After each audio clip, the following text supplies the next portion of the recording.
So this has been a difficult Sonic September, just because I'm tackling some of the weaker games that Sonic has starred in. Yet I still have the worst two portable games to go through. And as I said last week, I am really not looking forward to them. But here we are, and I must talk about one of them, so for part 4, I'm looking at Sonic Drift. If you're a gamer, you've probably played a Mario Kart in your lifetime. It's just one of those games that it's an unwritten law that they should be played at least once. It really doesn't matter which one. Any would do. Well, Sega decided that they should have a kart racer of their own. It makes sense. There's not quite as many characters in the Sonic universe, at least not at the time, so the pickings were a little slim. But of course, Sega would want to capitalize on the popularity of Mario Kart, and so birthed Sonic Drift. Instead of focusing on mainly racing, Sega decided to try with a drifting approach.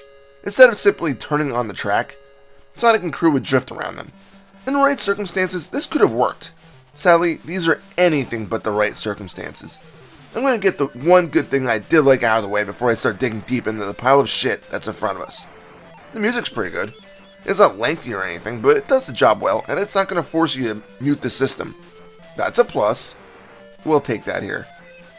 But sadly, that's where my praise for this game stops. I will admit that I don't know where to start, so I'll just begin where my notes started. There's only 4 playable characters. You have Sonic, Tails, Eggman, which is probably just because they didn't want to fit Robotnik onto the game.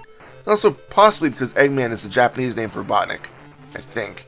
And Amy, Sonic's girlfriend. That's it. And other than the skins and pictures, there are no differences in the racing style that I could notice. So take your pick on who you want, because it really doesn't matter.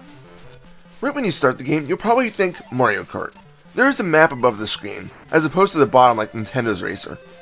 You'll also see 4 racers around the map with their ring counts. This is all just wasted space. The map is nice, but could have been made into a corner somewhere with your ring count. There's no need to have all this crap cluttering up half the playfield.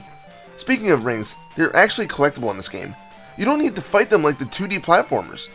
Yet on the other hand, God only knows what the fuck they do here. You can collect them, and anytime you smash an obstacle or another racer, you'll lose one. You can't die. If you hit something without carrying any rings, you just stop suddenly. Which is the same thing that happens if you do have rings. There's no end bonus when clearing a race with rings. So what the fuck do they do? There are other power-ups that you can grab. One is a spring that will get you some hang time, and automatically steers your vehicle around corners when you're mid-air. Shit, if controlling was always this easy? But, hold on, I'll get to that shortly. There is a red monitor that will give you a boost of speed if you smash it. There's also a coveted blue monitor that will give you invulnerability. Keep in mind that if you hit the speed boost or spring when invulnerable, you'll use the other power-up and then lose your invulnerability. I don't understand this mechanic. I guess Sega doesn't want you stacking your powers. Now, all these power-ups are in the exact center of the track, which makes me to the biggest problem with the game. The control is seriously fucked up. Maybe I shouldn't say it's fucked up. That's exaggerating it, and I'm only slightly sorry. Instead, I should say it's flawed. As I've mentioned before, Sonic and Team have to drift around corners instead of just turning. Because of this, it's incredibly difficult to keep your character in the middle of the track. Once you start getting centered, there's usually a turn coming up. Most turns have a warning to show you which direction to drift in, yet it's not easy to judge the distance to know when to start turning. So what I tended to do was just turn until I started going off track, coast to a slower speed, and then maneuver back onto the track. Of course, this isn't ideal because 1, you miss every fucking power-up you can manage to see, and 2, every fucking opponent will take this time in order to pass you.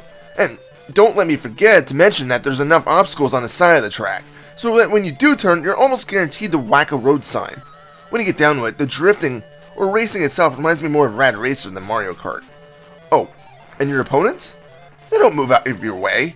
Just to be difficult, they'll race in the exact same line. The middle of the fucking track. It's like these guys know what they're doing and I don't. Which is highly probable. And this was the easiest difficulty setting. There's only a normal and hard setting, I checked. Anyway, to pass your other racers, you have to practically drive on the shoulder and hope to God there isn't a turn coming up ahead. And if there is, you're probably hitting something, whether it be the other racer or a tree. And in a game where one mistake can cost you the race, regardless of when you get derailed, that sucks. And how about this track? It's epileptic. As you race, you just see these rotating lines of colors. And it's really distracting. I've played other games like this and it's never bothered me. So why does it here and not in other games? I don't understand. Maybe it's just because this game is so fucking boring that I need other things to notice. One final thing to note, and I'll wrap up this crap fest of a game.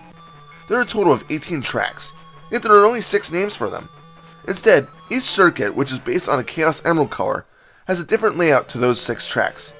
So for Green Hill, you have a different layout for your green, yellow, and red circuits. So regardless on the circuit, the track looks the same, but there are a few different layouts. To me, this seems like the lazy way out of designing a fresh set of tracks with different names. I'm done with this one. Sonic Drift is a game best forgotten about. It's not one of Sonic's high points in his career. To recap, it's bland, frustrating, and most of all, just plain boring. If you want to play a racing game, don't look to this one. If this is your only choice, find something else to play. Really, stay away. Final score? 4 out of 10. This is Reaper. Facebook.com/ReapersViews. Happy fragging.